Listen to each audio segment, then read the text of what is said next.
oceans are increasingly subject to pollution of many kinds, including vast amounts of plastic trash. A sad result is death to tremendous numbers of turtles, birds, and fish that ingest scraps of plastic, which they mistake for their normal prey of jellyfish and similar creatures.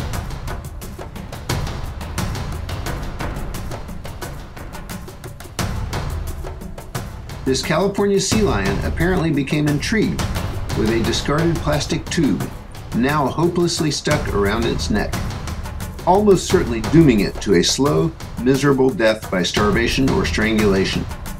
This young gray reef shark is a victim of ghost fishing, having become tangled and suffocated by a scrap of abandoned fishing net. These are but a few examples of the tremendous damage caused by trash in our oceans. Such widespread pollution, combined with increasing acidification and other stresses, is rapidly killing our oceans. There may still be time to turn things around, but doing so will require immediate, major changes in how we treat our water planet. The time to stop pollution is now. The answer to this is knowing. You can't care, you can't act if you don't know.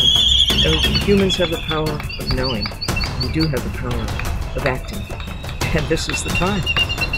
Good news is we have some time. Bad news is we don't have a lot of time. So we have to hurry, get busy.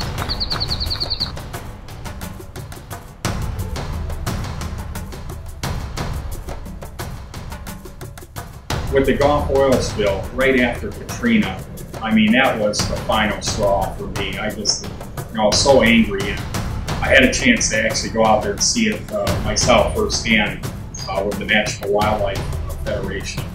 And we actually went out there with scientists and other folks, and went out there to a hotel of about 4 boats. And our boat actually broke down in the oil. It was, I think it was 5 days after the oil spill, and it was one of the worst days.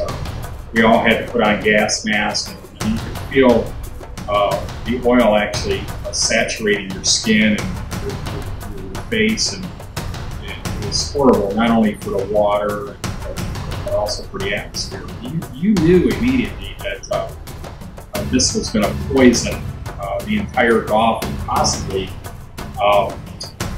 much of our water world.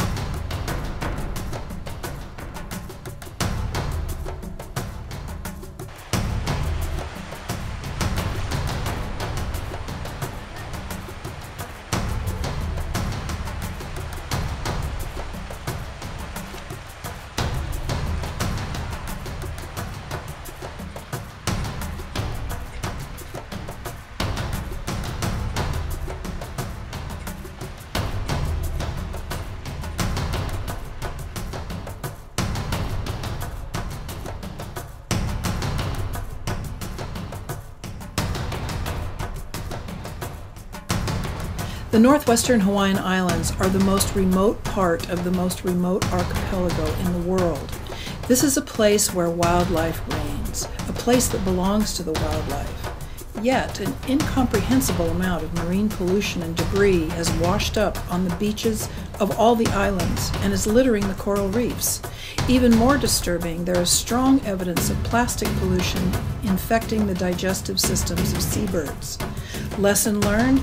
Nowhere is remote now. Nowhere is separated and immune from the impacts of human actions. Noise pollution from ships, military sonar, and oil and gas exploration is having a devastating impact on our ocean's marine mammals.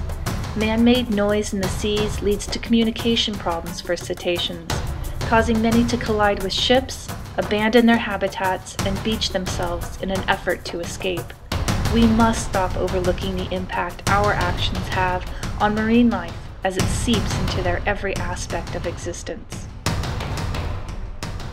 Some things may not, at first thought, be considered as pollution, but they are man-made expressions that can disrupt animals' natural cycles. Artificial light has been shown to disrupt and confuse turtle hatchlings as they make their way to sea. It may also disrupt the location of the nesting sites. a considerable effect on a species that returns to the same beach they were born to lay the next generation of eggs. When I was in school, we learned the mantra of the time: the solution to pollution is dilution. It seemed very reasonable given the vastness of the oceans and the fact that most of what we thought of as pollution at that time was biodegradable. There were also a few billion fewer humans on the planet. The sheer scale of human domination of the planet makes an unsustainable level of pollution a near inevitability. Only by reducing the numbers of humans crowded into this biosphere can bring us back into some type of balance with the environment that supports us.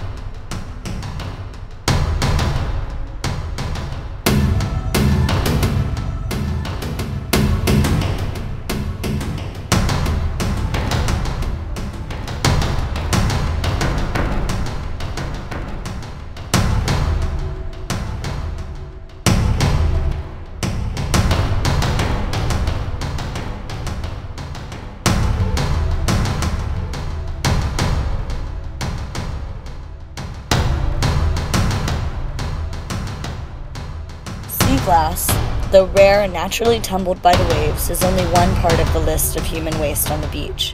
Perhaps if I keep collecting trash and making it into art, maybe one day our beaches will be clean and safe.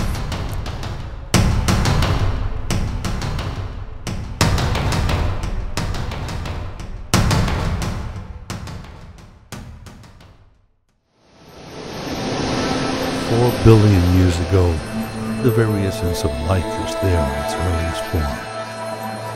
Civilizations, along with their religion and culture, have flourished and vanished along its shores. It has fed us and nurtured us for as long as we can remember. We now know that it truly is our only life support system, and that we only have one, and only one, for all. By the year 2050, the world's population will be 12 billion. Of these, some 60% will live close to the sea.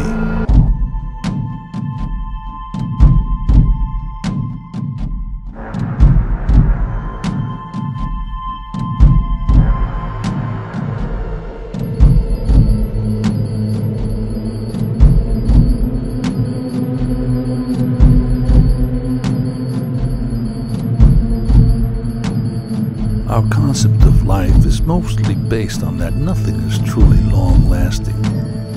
But nature doesn't work that way.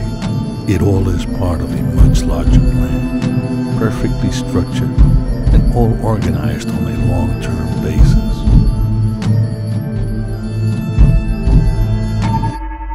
When we're gone, there will be others who will have to bear with what we have left behind. Maybe then they will understand that there is only one small, fragile planet for us to share. Just one, and only one, for all.